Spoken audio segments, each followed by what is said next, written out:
अच्छा बच्चों, हम पढ़ रहे थे मुरक्कब इजाफी जो दो इसमों से मिलकर बनता है, मुजाफ और मुजाफ इलैह। और ये मुरक्कब जो है ये नाकिस होता है, यानी नातमाम होता है, ये पूरे माने नहीं देता है।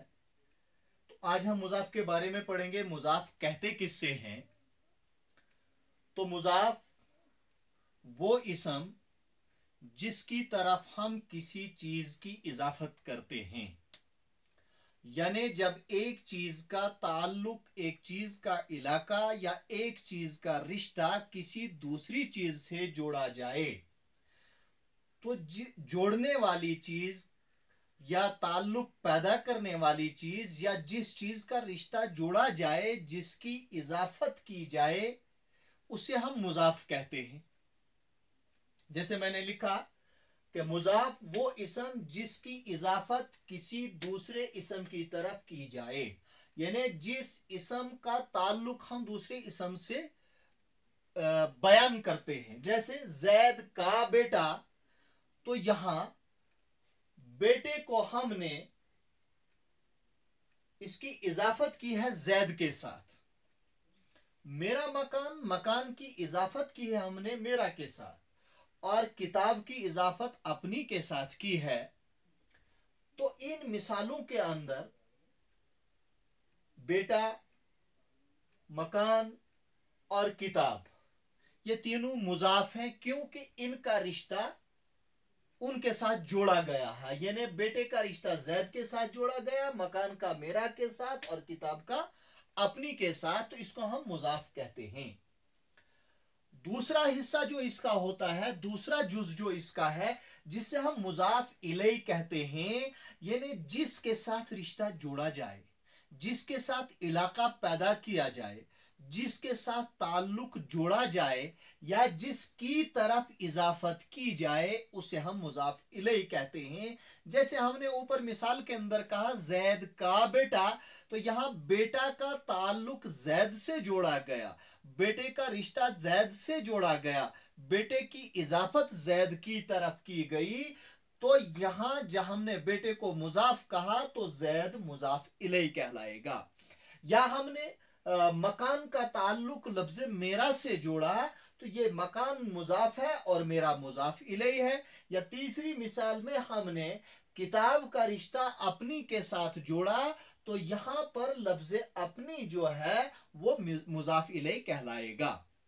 जैसा कि मैं लिख के रखा है, मुजाफ इलैह जिस इसम की तरफ दूसरे इसम की इजाफत की जाए, मुजाफ इलैह कहलाता है। जैसा कि ऊपर दी गई मिसालों में जैद, मेरा और अपनी मुजाफ इलैह हैं। जुमला के दरमियान एक एक हर्फ आ गया हर जुमले के अंदर। जैसे मेरा में रा आ गया, या जैद का बेटा में का आ गया, और अपनी जमात में नी है। ये का, रा और नी ये तीनों हुरूफ हैं, और हुरूफ की उन अकसाम में से, चूंकि हरफ का ताल्लुक ही है दो इसमों को, दो जुमलों को, या एक इसम एक फेल को, या एक यानी दो चीजों को आपस में जोड़ना, यह हरफ का काम है। फिर उस हरफ की मुख्तलिफ किस्में हैं, उनमें एक किस्म जो है हुरूफ इजाफत की है, और हुरूफ इजाफत का भी यही काम है कि वो एक चीज का रिश्ता, एक इसम को दूसरे इसम के साथ मामूली सा थोड़ा सा इलाका पैदा करते हैं, थोड़ा सा ताल्लुक पैदा करते हैं। इस थोड़े से ताल्लुक की वजह से ही हम इस जोड़ को, इस तरकीब को हम मुरक्कब इजाफी यानी मुरक्कब नाकिस कहते हैं। क्योंकि ये पूरी वजाहत के साथ या पूरी ये तरकीब नहीं है, बल्कि जुमला और कुछ आगे जो है ख्वाहिश रखता है और कुछ चाहता है, इसलिए हम इसको मुरक्कब नाकिस कहते हैं। तो ये बीच में जो हुरूफ आए हैं रा, नी या का, ये हुरूफ हैं, इनको हम हुरूफ इजाफत कहते हैं। और हुरूफ इजाफत उर्दू में तीन है। जिसे मैंने लिखा है कि हुरूफ इजाफत तीन है, का, के, की, रा, रे, री, ना, ने और नी। ये तीन हुरूफ हैं। इन तीन हुरूफ से पहले और बाद में जो इसम आएगा वो मुजाफ और मुजाफ इलैह कहलाएगा। और यही तीन हुरूफ जो है मुरक्कब इजाफी में इस्तेमाल होंगे। तो ये पढ़ रहे थे हम। अब इसमें देखिए, इसमें तीन चीजें जो है वो इस्तेमाल हुई हैं। एक इसमें जो है इस्तेमाल हुआ है का, रा और नी। अब ये मसला है कि ये हुरूफ इजाफत कहां इस्तेमाल होते हैं। का कब इस्तेमाल होता है या के की, और रा रे री कब इस्तेमाल होता है, न ने और नी कब इस्तेमाल होता है। यह बहुत जरूरी चीज है और समझने की चीज है, क्योंकि हरफ इजाफत जो है इसमें का, के की और रा रे री और ना ने नी तीनों अपनी अपनी जगह जो है वो इस्तेमाल होते हैं। तो इसमें पहले हमने देखना है का, के की कहां इस्तेमाल होता है। का, के और की, ठीक। ये तीन, ये का, के की जो है ये मुतलक इसम, यानी किसी चीज का नाम हो या जमीर गायब। क्योंकि जमीरें तीन किस्म की हैं। एक जमीर मुतकल्लिम जिसको आप अंग्रेजी में फर्स्ट पर्सन कहते हैं, दूसरा है जमीर हाजिर या जमीर मुखातिब जिसको आप सेकंड पर्सन कहते हैं, तीसरी है जमीर गायब जिसको आप थर्ड पर्सन कहते हैं अंग्रेजी में। और ये तीन जमीरें जो है, यानी जब मैं बोलता हूं तो मैं मुतकल्लिम हूं, बात करने वाला हूं, आप सुन रहे हैं, आप हाजिर हैं, मुखातिब हैं, मैं आपसे मुखातिब हूं, आप मुखातब हैं, इसलिए आपको हम जमीर हाजिर कहेंगे। और तीसरा, हम जिसके बारे में बात करते हैं उसे हम जमीर गायब कहते हैं, जैसे वो, मैं और हम जमीर मुतकल्लिम, तू और तुम जमीर हाजिर, वो या उस जमीर गायब। तो का, के की जो है ये जमीर गायब के साथ और मुतलक इसम के साथ आता है, यानी चीज, जगह और शख्स का नाम हो उस चीज, जगह और शख्स के नाम के साथ आएगा, या फिर जमीर गायब उस और वो हो उसके साथ मिलकर आएगा। का, के की मुतलक इसम और जमीर गायब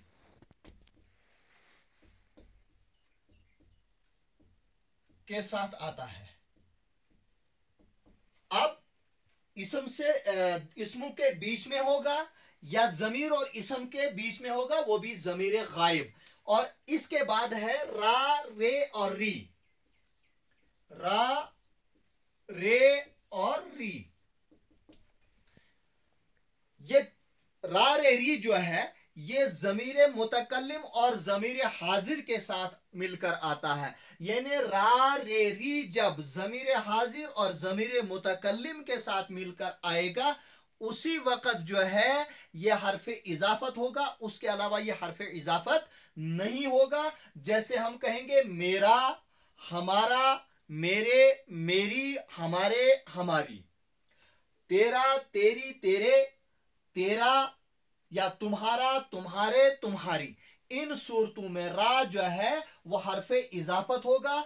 इसके अलावा जमीर मुतकल्लिम और जमीर हाजिर फर्स्ट पर्सन और सेकंड पर्सन के अलावा अगर कभी भी रा आए, लफ्ज रा आए, री आए, तो वो हरफ इजाफत नहीं होगा। जैसे आप लफ्ज प्यारा, उसमें रा हरफ इजाफत नहीं है, प्यारी में रा हरफ इजाफत नहीं है, और क्या नारी में रा हरफ इजाफत नहीं है, सारा में हरफ इजाफत नहीं है। इस तरह के, यानी याद रखने की बात यह है कि जब जमीर मुतकल्लिम और जमीर हाजिर यानी फर्स्ट पर्सन और सेकंड पर्सन के साथ मिलकर आएगा, सिर्फ उसी वक्त जो है ये क्या कहते हैं, हुरूफ इजाफत कहलाएंगे। रा रे री जो है जमीर मुतकल्लिम व हाजिर के साथ आता है। अब है तीसरा ना, ने और नी।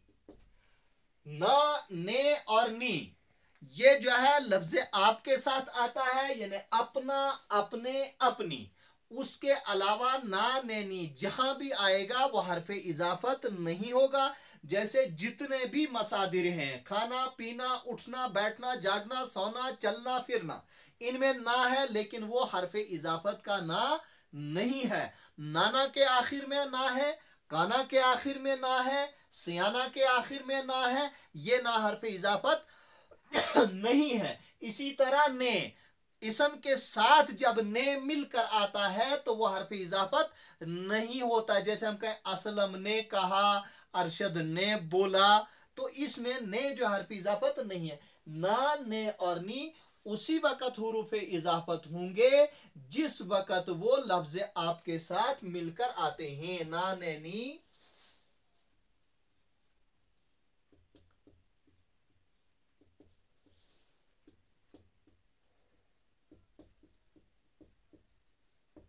यहां देखिए आप, मेरा, हमारा मैं लिखा नहीं था, और यहां अपना, अपनी, अपने, तो इसके अलावा कभी भी यह हरफ इजाफत नहीं होंगे। अब एक जरूरी बात मुजाफ और मुजाफ इलैह के मुतालिक याद रखने की है, वो ये है कि उर्दू में मुजाफ इलैह पहले और मुजाफ बाद में आता है। यानी जब हम उर्दू जुमला इस्तेमाल करते हैं लिखने में या बोलने में, तो मुजाफ इलैह उर्दू में पहले और मुजाफ बाद में आता है। यानी हरफ इजाफत से पहले वाला इसम मुजाफ इलैह कहलाएगा और बाद में आने वाला इसम जो है वो मुजाफ कहलाएगा। तो इसके बरअकस फारसी और अरबी के अंदर मुजाफ पहले और मुजाफ इलैह बाद में आता है। तो मैं आपको ये लिख देता हूं कि उर्दू में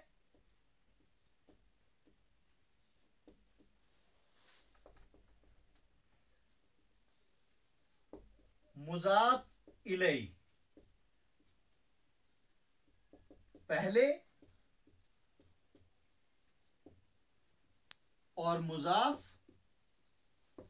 बाद में आता है। जैसे अभी हमने कहा जैद का बेटा,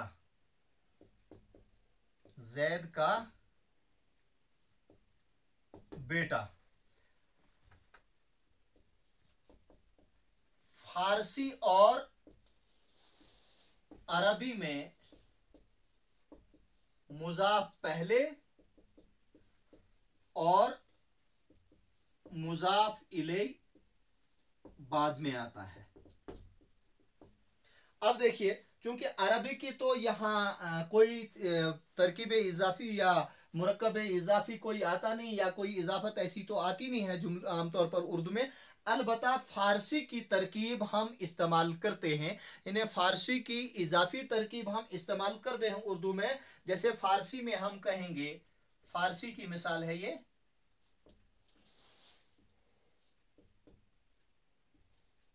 बरगे गुल,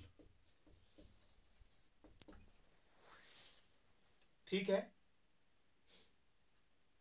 या जेरे नजर, जेरे नजर, ठीक है। अब इसमें जो है ये बर्ग जो है मुजाफ है और गुल जो है क्या कहते हैं, मुजाफ इलैह है। जेर जो है मुजाफ है और नजर मुजाफ इलैह। जेर नजर कहते हैं यानी नजर के नीचे, लफ्जी तर्जुमा जब इसका हम करेंगे नजर के नीचे, तो यहां ये जेर के नीचे, जेर या गाफ के नीचे जो ये जेर है, ये जेर का के की का काम देती है। इसको हम इसलिए मुजाफ को पहले और मुजाफ इलैह को बाद में लेते हैं, और जेर से हम जो है वो क्या कहते हैं, हरफ इजाफत का काम लेते हैं। तो ये आज का सबक था कि मुजाफ और मुजाफ इलैह क्या होता है। तो बच्चों, मुझे उम्मीद है कि आपको ये सबक जो है वो पसंद आया, ये समझ आ चुका होगा। और अगर कहीं भी कोई दिक्कत आपको पेश आए तो आप मेरे फोन नंबर पर राब्ता कर सकते हैं। मेरा फोन नंबर जो है 9622592787 है, 9622599787, 9622592787। इस पर राब्ता कर सकते हैं, या कोई दिक्कत है तो मुझे आप पूछ सकते हैं। तो उम्मीद है कि आप इससे फायदा उठाएंगे। तो यहां से आगे जो है हम कल जो है दूसरी जो तराकीब है जुमला नाकिस के अंदर या मुरक्कब नाकिस के अंदर जो दूसरी तराकीब है वो पढ़ेंगे इंशाअल्लाह। खुदा हाफिज।